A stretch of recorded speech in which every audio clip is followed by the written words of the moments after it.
One of the country's most prominent magazines for African Americans.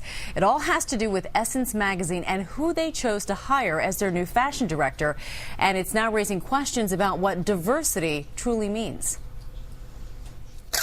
Created as a magazine for black women, Essence filled a void, giving readers a point of view largely overlooked by mainstream media.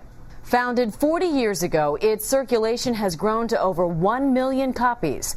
But now the publication is being criticized by some for hiring a white woman, Eliana Placas, to be the magazine's fashion director.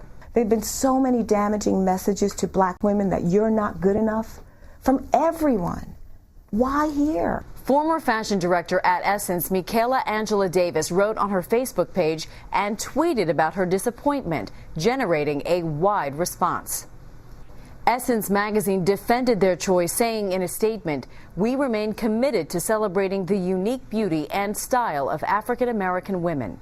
Still, others see the move as a bold step toward redefining diversity in the workplace. Essence is leading the way, and Essence is saying, look, we're going to work with people and hire people who have great vision, great skills, great talent, and have proven themselves to be able to promote the Essence brand.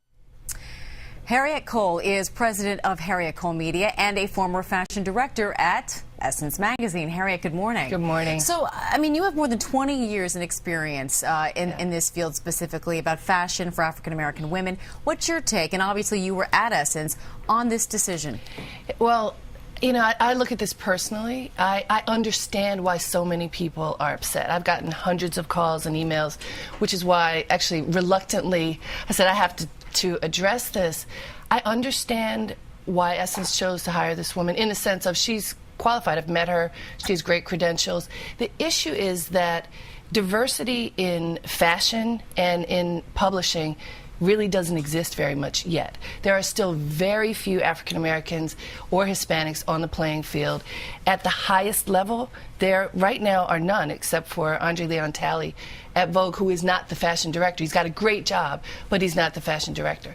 So historically, Essence has been the training ground for great black talent for 40 years, when hardly anyone else hired African Americans. I got my start there, knowing from a little girl that I wanted to work in fashion, and I moved to New York to work for Essence. And having that particular role, which is a very high-profile role on a national and international scale, it catapults you into a great place. So the part of the sentiment is there any longer a seat at the table for African Americans when, again, the question of diversity is that there is very little. When the fashion collections come in September, you'll see there will be a sprinkling of people of color who are covering the industry, and there's no one right now there's no African-American person who's fashion director. Yeah, I mean, and it's interesting because then people who are hearing the controversy itself, some are saying, hey, this is a clear case of reverse racism. Is that a fair statement? I'm not quite sure what reverse racism is, but I understand it's prickly. Anytime there's a discussion about race, it becomes prickly. People take sides, and I don't know who wins, except for you have to have the discussion, I think, in order to further our understanding of who can fill a job. I would love to see the fashion industry more diverse. I would love to see publishing more diverse. Could it be, I mean, there are some who believe that with this hire, a white woman at a black magazine, you know, could that inspire then these, you know, typically all-white magazines where they have mostly an all-white staff to hire someone who's of color? Wouldn't that be interesting? And I would say, too, just to clarify, Essence magazine and Ebony Ware was most recently the editor-in-chief. There are diverse staffs right now. There are white folks, Hispanic folks. In order to create a magazine, there are people of all different backgrounds who work there. So I don't want anyone to go away thinking this is the only white person who has been employed by Essence. It is completely untrue. One of the questions that has come up is, if Essence magazine is targeted to African American women, celebrating, uplifting African American women, is there an African American woman who could have filled this spot? And it's a question. Yeah, I mean, we mentioned Michaela Angela Davis. She's the another former fashion director at Essence. She said, quote, "I feel like a girlfriend has died."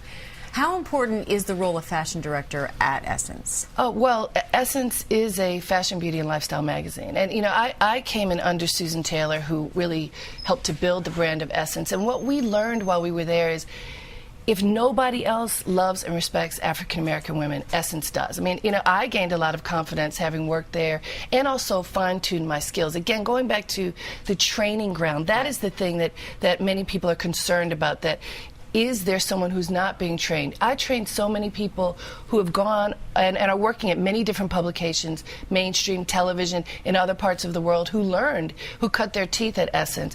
We want to make sure that everyone has a place to cut their teeth, and right now there's a very limited opportunity for African American women and men. All right. Harriet Cole, thanks so much. Important discussion.